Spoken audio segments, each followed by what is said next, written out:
Hello everyone and welcome to EduTab. In this video we are going to discuss about the different stages, the pattern and the syllabus for the EPFO APFC examination which is conducted by UPSC. जैसा कि हम सभी जानते हैं कि assistant provident fund commissioner यानी APFC का जो पोस्ट है it is a very reputed post in the EPFO that is employees provident fund organisation और ये एग्जाम को कंडक्ट करने वाली जो बॉडी है that is UPSC union public service commission which is again a very important constitutional body in our country. जो भी aspirants APFC exam की तैयारी कर रहे हैं उनको तैयारी को स्टार्ट करने से पहले ये जानना बहुत जरूरी है कि इस एग्जामिनेशन में किस तरीके का पैटर्न फॉलो किया जाता है, कौन से सब्जेक्ट्स जो है वो सिलेबस का पार्ट हैं और प्रीवियस ईयर्स में जब एग्जामिनेशन कंडक्ट हुई है तो किस तरीके के क्वेश्चंस आपसे पूछे जाते हैं इस एग्जामिनेशन में। तो सबसे पहले इस एग्जामिनेशन के स्ट्रक्चर या स्टेजेस की अगर हम बात करें तो इस एग्जामिनेशन को यानी इस पूरे रिक्रूटमेंट प्रोसेस को हम दो स्टेजेस में बांटते हैं। First one is your recruitment test and the second one is interview. Recruitment test जो आपका एक रिटन टेस्ट होता है, यूपीएससी इसको कंडक्ट करवाता है। इस रिक्रूटमेंट टेस्ट को हम 2 आवर्स की ड्यूरेशन के अंदर कंप्लीट करते हैं। 2 घंटे का आपको पेपर करना होता है। 100 मार्क्स टोटल का ये पूरा जो है टेस्ट होता है and the number of questions जो है आपसे पूछे जाएंगे वो होते हैं 120 number. So you have to answer 120 questions in 120 minutes और आपको 100 मार्क्स का ये पूरा पेपर जो है सॉल्व करने को मिलता है। नेगेटिव मार्किंग आपको 1/3 इसके अंदर मिलती है, यानी कि क्वेश्चंस अगर आप इनकरेक्टली आंसर करते हो तो आपको 1/3 ऑफ द मार्क्स जो उस क्वेश्चन को अलॉटेड है वो आपको पेनल्टी के रूप में गंवाने भी पड़ते हैं, right. So this examination has all the hallmarks of a very reputed exam like 2 hour duration, 120 questions in 120 minutes, so you don't have ample time for each question. 100 marks are there for the recruitment test and again 1/3 negative marking is there, right? After recruitment test there is a merit list. Recruitment test में जितने आपके marks आते हैं उसके basis पे आपको interview के लिए कॉल किया जाता है एंड देन इंटरव्यू की अगर हम बात करें तो interview again is of 100 marks total, right. And for category wise there is a minimum cut off that you have to gain, यानी कि अगर आप unreserved category, open general category के कैंडिडेट हैं तो मिनिमम 50% यानी 50 मार्क्स आपके आने चाहिए in order to proceed further, in order to be qualified for being in the merit list. इसके बाद ओबीसी कैंडिडेट्स के लिए 45 and other candidates like from scheduled castes, tribes or physically handicapped, you have to score at least 40 marks out of 100 in order to be eligible to be qualified, right? तो आपको interview के अंदर 100 marks में से score करना होगा और जो टोटल आपका जो रिक्रूटमेंट टेस्ट है, रिटन पार्ट है, द प्रिलिमिनरी स्टेज है, इसमें भी आपको 100 मार्क्स का पेपर सॉल्व करके अपनी मेरिट लिस्ट बनानी पड़ेगी, राइट। जो आपकी फाइनल सिलेक्शन होने वाली है, final selection will be on the basis of marks scored both in recruitment test as well as in interview, right? तो recruitment test के marks के basis पे आपको interview के लिए call किया जाता है एंड इंटरव्यू में जो मार्क्स आते हैं उसको भी फैक्टर इन करके आपकी फाइनल मेरिट लिस्ट बनती है and then you are selected according to your rank, according to your merit for the APFC post. जो आपकी फाइनल मेरिट लिस्ट बनेगी, जो आपका फाइनल स्कोर बनेगा, that will be on the basis of a 75% 25% distribution of marks scored in recruitment test and in interview stage। इसका मतलब क्या है कि जितने भी मार्क्स आपको रिक्रूटमेंट टेस्ट में मिलते हैं आउट ऑफ 100 उसको 3 से मल्टीप्लाई कर दिया जाएगा। सो 3 times the marks scored in the recruitment test plus the marks scored into the interview stage, right? तो आपको 3 times the marks in recruitment test and 1 times the marks you have scored in interview उसको add up कर देंगे तो जो आपका total maximum marks बनेंगे वो कितने बनेंगे? 300, इंटरव्यू के 100। सो आउट ऑफ 400 मार्क्स आपकी टोटल मेरिट लिस्ट बनने वाली है। तो इसका मतलब क्या हुआ कि अगर आप 100 में से 50 मार्क्स स्कोर करते हो रिक्रूटमेंट टेस्ट के अंदर तो आपके टोटल मार्क्स जो फाइनल स्टेज में कैलकुलेट किए जाएंगे वो होंगे 50 into 3 that is 150 plus the marks that you score in the interview stage, right. और ये जो पूरा मार्क्स होगा आउट ऑफ 400 उसके बेसिस पे आपकी फाइनल मेरिट लिस्ट बनती है। क्लियर है? सो this is the distribution of 75% to 25% between recruitment and interview stages. इसका मतलब है कि आपको दोनों स्टेजेस में अच्छी परफॉर्मेंस करके अच्छे मार्क्स लेकर के अगर आप आते हो तभी आउट ऑफ 400 मार्क्स आपकी अच्छी मेरिट लिस्ट बनती है। तो पहली चीज तो हमें ये स्टेजेस किस तरीके से ये आपको क्लियर होना चाहिए। क्लियर है?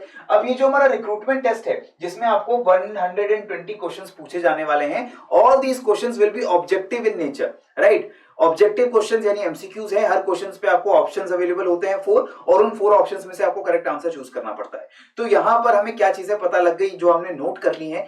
पहली चीज ये कि 2 स्टेजेस में एग्जामिनेशन आपकी कंडक्ट करवाई जाएगी। पहला होगा एक रिटन रिक्रूटमेंट टेस्ट और उसके बाद आपका इंटरव्यू स्टेज, राइट। दूसरी चीज हमें क्या पता लगा कि रिक्रूटमेंट टेस्ट में हमें आउट ऑफ 120 क्वेश्चन जो हमें सॉल्व करने हैं उसके लिए हमें 2 घंटे मिलेंगे, 100 मार्क्स का वो पेपर होगा और नेगेटिव मार्किंग 1/3 मिलेगी। और इंटरव्यू स्टेज में हमें 100 मार्क्स, आउट ऑफ 100 मार्क्स हमें अपने मार्क्स जो है स्कोर करने होंगे।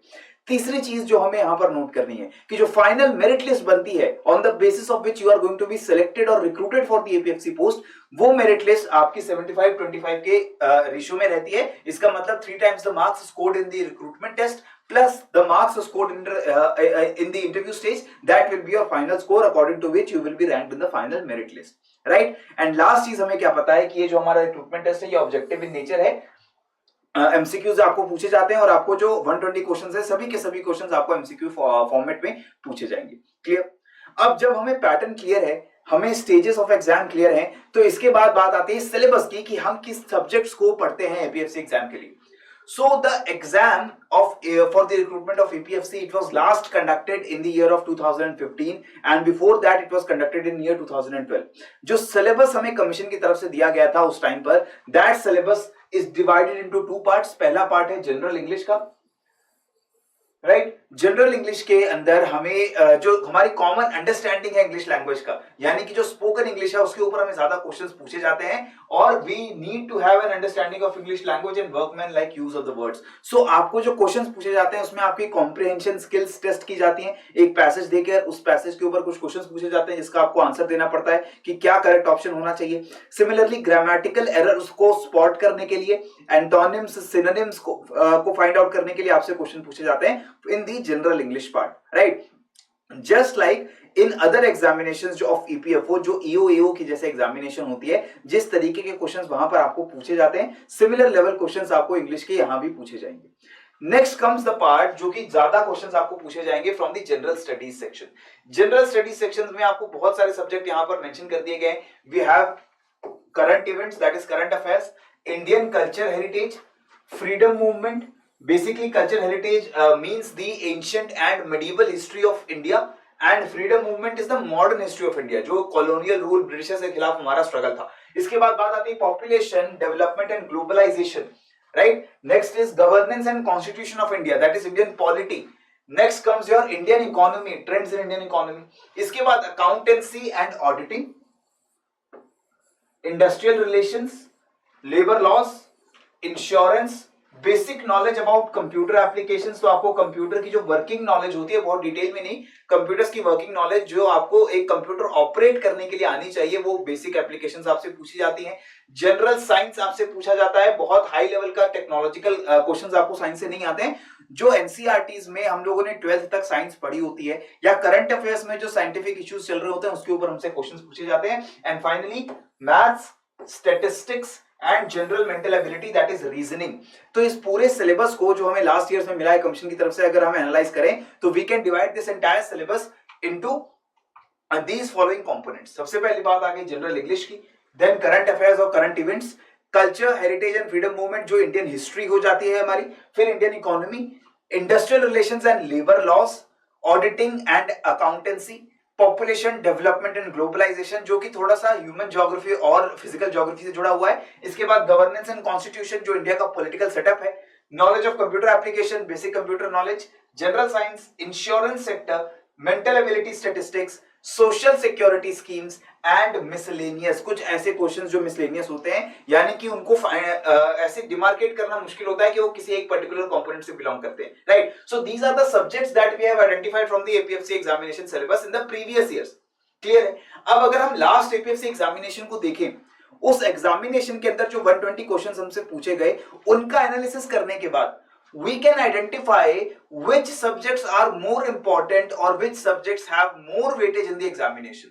तो यहां पर जो 2015 के एग्जामिनेशन का जब हम एनालिसिस करते हैं, हमें पता लगता है कि जनरल इंग्लिश के 10 क्वेश्चंस हमसे पूछे गए हैं, राइट।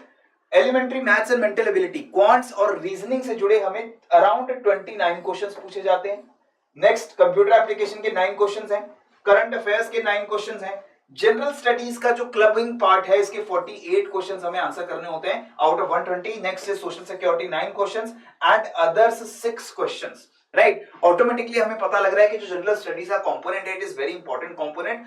हाफ से आधे से कम क्वेश्चंस, थोड़े से कम क्वेश्चंस हमें जनरल स्टडीज के ही सेक्टर से पूछे जाते हैं। इसके बाद हमारा जो मैथ्स है, रीजनिंग है, इंग्लिश है, इसको मिलाकर भी मेजॉरिटी ऑफ क्वेश्चंस जो है हमारे पूछे जाते हैं। And all the rest of the questions are divided between computer application, current affairs, social security schemes. Social security schemes में वो स्कीम्स जो कि सरकार ने वल्नरेबल सेक्शंस को रिलीफ देने के लिए, सपोर्ट देने के लिए चालू की हैं, और इसमें खास तौर पर वो स्कीम्स जो कि वर्कर बेनिफिट्स के लिए, रिटायरमेंट बेनिफिट से जुड़ी हुई हैं, और वो स्कीम्स जो ईपीएफओ के द्वारा चलाई जाती हैं उनके ऊपर क्वेश्चंस आने के ज्यादा चांसेस रहते हैं। तो चाहे हम प्रोविडेंट फंड के एक्ट की बात करें, प्रोविडेंट फंड के रूल्स की बात करें, उसके हमें क्वेश्चंस आने वाले हैं। पेंशन से जुड़ी हुई जितनी भी अलग अलग स्कीम्स है, चाहे वो अटल पेंशन योजना हो, चाहे वो स्टेट गवर्नमेंट्स की पेंशन स्कीम्स हो, उसके ऊपर हमें क्वेश्चंस आ सकते हैं। एंड फाइनली अदर्स से हमें 6 क्वेश्चंस आते हैं। अगर जनरल स्टडीज एंड अदर्स को दोबारा से हम लोग डिमार्केट करने की कोशिश करें, then we can see in the others we have 2 questions from accounts,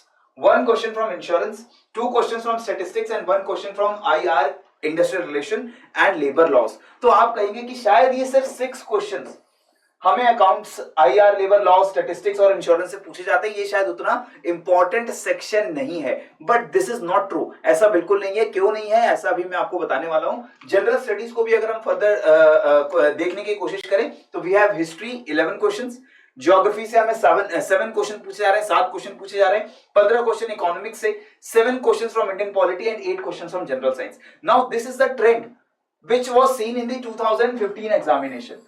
काफी पुराना एग्जाम है, हमें काफी समय हो चुका है इस एग्जाम को लास्ट देखे हुए, तो हो सकता है कि कुछ चेंजेस इस एग्जामिनेशन के पैटर्न में हमें देखने को मिलेंगे। और वो चेंजेस हमें क्यों देखने को मिलेंगे? क्योंकि ईपीएफओ के रिसेंट एग्जामिनेशंस को अगर हम देखें, 2021 में EPFO conducted the EOAO examination for recruitment of officers, और उस एग्जामिनेशन का जो सिलेबस है, the syllabus is very similar to the APFC syllabus. तो यहां पर आप देख लो syllabus which was given for the EO examination, यहां पर भी जनरल इंग्लिश की बात की गई है, वर्ड्स भी बिल्कुल सेम यूज किए गए हैं। वर्ड्स भी वही कह रहे हैं कि understanding of English language and workman like use of words, right. So basically जो एपीएफसी के अंदर जनरल इंग्लिश की डिस्क्रिप्शन थी, वही डिस्क्रिप्शन यहां पर ईओ एग्जाम के सिलेबस के साथ भी थी। फिर आपको फ्रीडम स्ट्रगल यानी कि modern history, current events and development issues यानी current affairs, polity, economy, accounting principles, industrial relation, labour laws, general science, computer application, quantitative aptitude, reasoning, mental ability and social security in India, वो ही subject जो हमें APFC के अंदर देखने को मिले। All these subjects are again repeated in the EOAO syllabus, except for यहां पर हमें ऑडिटिंग नहीं देखने को मिलता है, ठीक है। यहां पर हमें इंश्योरेंस अलग से सिलेबस के पार्ट के रूप में देखने को नहीं मिलता है, स्टैटिस्टिक्स हमें देखने को नहीं मिलती है, और जो मेडिवल और एंशिएंट हिस्ट्री है या कल्चर ऑफ इंडिया से जुड़ा हुआ पार्ट है,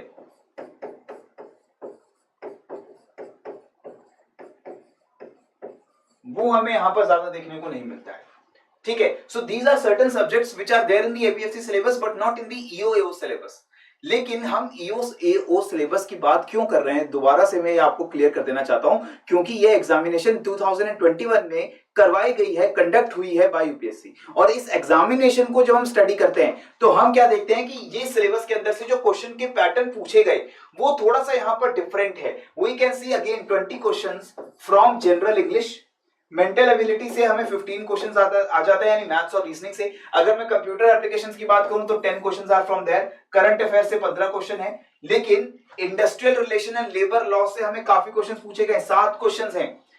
एपीएफसी के प्रीवियस एग्जाम में इतने ज्यादा क्वेश्चंस हमें आईआर लेबर लॉ से नहीं आए थे। अकाउंट से 10 क्वेश्चन, सोशल सिक्योरिटी के 5 क्वेश्चन, और अगर हम एपीएफसी का एग्जाम देखें तो वहां पर ट्रेंड देखकर हमें लगता है कि शायद आईआर लेबर लॉ और अकाउंट से हमें ज्यादा क्वेश्चन नहीं आएंगे। लेकिन ऐसा हमें बिल्कुल मान के चलना चाहिए कि जो एपीएफओ की लेटेस्ट ट्रेंड्स हैं उन्हीं ट्रेंड्स को फॉलो किया जाएगा एपीएफसी एग्जाम के अंदर भी, and we will see a lot of questions from the account section and also from the IR, industrial relation and labor law section। तो जो labor laws हैं, जो इंडस्ट्रियल रिलेशन से जुड़े हुए रूल्स, रेगुलेशंस एंड एक्ट्स हैं, इसके अलावा जो अकाउंटिंग प्रिंसिपल्स हैं उसके ऊपर हमें काफी क्वेश्चंस देखने को मिलने वाले हैं एपीएफसी एग्जामिनेशन के अंदर। Similarly for the social security schemes we again will see schemes जो कि रिटायरमेंट के सेक्शन से, पेंशन के सेक्शन से, जो वल्नरेबल सेक्शंस है यानी कि जो वुमेन है, चिल्ड्रन है, उनके वेलफेयर के लिए जो स्कीम्स आती हैं उसके ऊपर आपको काफी क्वेश्चन देखने को मिलेंगे। And obviously from general studies you will see around 40 questions in the general studies section, right. So again जो डिस्ट्रीब्यूशन ऑफ वेटेज है काफी सिमिलर है एपीएफसी की तरह, लेकिन यहां पर जो अकाउंट्स, आईआर, लेबर लॉ और सोशल सिक्योरिटी, इसको भी काफी वेटेज दी गई है। और यही ट्रेंड हम एक्सपेक्ट करते हैं एपीएफसी एग्जाम के अंदर भी, कि जो नेक्स्ट एग्जाम होने वाला है there also we will see lots of questions from general studies and also lots of questions from accounts, IR, labor, industrial relations and labor laws, as well as social security, in addition with English and general mental ability, right. तो ये pattern बिल्कुल हमारे mind में clear होना चाहिए, subjects की weightage हमारे mind में बिल्कुल क्लियर होनी चाहिए। और अगर हम एग्जाम के पैटर्न की बात करें of EO in 2021, out of general studies we see history and general science से मेजॉरिटी ऑफ क्वेश्चंस पूछे गए हैं। एक दो क्वेश्चंस पॉलिटी से 3 क्वेश्चंस हैं, इकोनॉमी से 2 है और ज्योग्राफी से 2 क्वेश्चन है। तो ज्यादातर क्वेश्चंस हमें साइंस और हिस्ट्री से पूछे गए हैं। और यहां पर हमें अगेन ट्रेंड को एनालाइज करके ये देखने को मिलता है कि अगर एपीएफसी एग्जाम जब दोबारा कंडक्ट करवाया जाएगा, वहां पर history, not only the modern history but also ancient and medieval history, ठीक है, क्योंकि एपीएफसी के सिलेबस में मेडिवल हिस्ट्री और ancient history art and culture के फॉर्म में वहां मौजूद है। तो हमें पूरी एंशिएंट से लेकर के मॉडर्न हिस्ट्री, फ्रीडम स्ट्रगल तक हमें काफी क्वेश्चंस हिस्ट्री से देखने को मिलेंगे। हमें जनरल साइंस से काफी क्वेश्चन देखने को मिलेंगे, right. And Indian polity and economy से भी हमें काफी क्वेश्चंस देखने को मिलेंगे।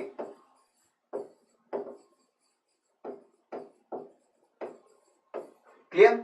And in addition to this, APFC examination is considered to be on a higher level as compared to EOAO. So the level of questions will also be much better as compared to EOAO examination. तो जिस तरीके के questions आपको UPSC पूछेगा APFC exam के अंदर, वो questions का लेवल भी आपको बेटर देखने को मिलने वाला है from these subjects in the APFC exam, right. So ये सारी जो हमारी एनालिसिस है, सारा जो पैटर्न मैंने आपके साथ डिस्कस किया एपीएफसी एग्जाम के लिए, ये आपके माइंड में बिल्कुल क्लियर रहना चाहिए अपनी प्रिपरेशन को स्टार्ट करने से पहले। और अगर आप प्रिपरेशन को स्टार्ट कर चुके हो तो किस तरीके से अपनी प्रिपरेशन को स्ट्रीमलाइन करना है अक्रॉस द डिफरेंट सब्जेक्ट्स, आपको कैसे उनको पढ़ना है, उनकी स्ट्रेटजी कैसे डिवाइस करनी है, ये आपको माइंड में बिल्कुल क्लियर रहना चाहिए। In order to help all of you, आप सभी लोगों को हेल्प करने के लिए एडुटैप ने लॉन्च किया हुआ है ईपीएफओ एपीएफसी का मास्टर कोर्स। ये कोर्स के अंदर हमने आपके जितने भी कंपोनेंट्स हैं, मेंटल एबिलिटी से लेकर के, स्टैटिस्टिक्स से लेकर के, इंडस्ट्रियल रिलेशन, लेबर लॉ से लेकर के, जनरल स्टडीज में जो हिस्ट्री, इकोनॉमी, पॉलिटी, ज्योग्राफी हम आपको यहां पर दे रहे हैं, इसके साथ साथ all the different components including accountancy, including the insurance sector, including all basic computer applications and general science, everything is covered in the master course which is being provided by EDUTAP। इसके साथ अगर आप इस course को एक बार try out करना चाहते हैं, we have also a 10-day starter pack that ये जो स्टार्टर पैक है बिल्कुल आपको फ्री ऑफ कॉस्ट मिलता है, जहां पर आप देख सकते हो कोर्स को ऑन अ ट्रायल बेसिस की किस तरीके की कंटेंट, किस तरीके के लेक्चर्स, किस तरीके का जो मटेरियल है हम आपको प्रोवाइड करते हैं। और अगर वो आपको पसंद आता है, आपको लगता है कि आपके प्रिपरेशन में वो हेल्प कर सकता है, तो you can obviously subscribe for our master course for EPFO APFC exam, right. So this is all from my side in this particular session. I hope you enjoyed the session. और इसमें कुछ information आपको ऐसी जरूर मिली होगी जो आपको APFC exam की प्रिपरेशन को बेटर करने में मदद करेगी। किसी भी तरीके के डाउट्स या क्वेरीज या कंफ्यूजन अगर आपको है रिगार्डिंग एपीएफसी एग्जाम और regarding the strategy that you should adopt for the exam, you can contact us at 8146207241 और write to us at hello@edutap.co.in, right. So पढ़ते रहिए, बढ़ते रहिए। जय हिंद एंड जय भारत।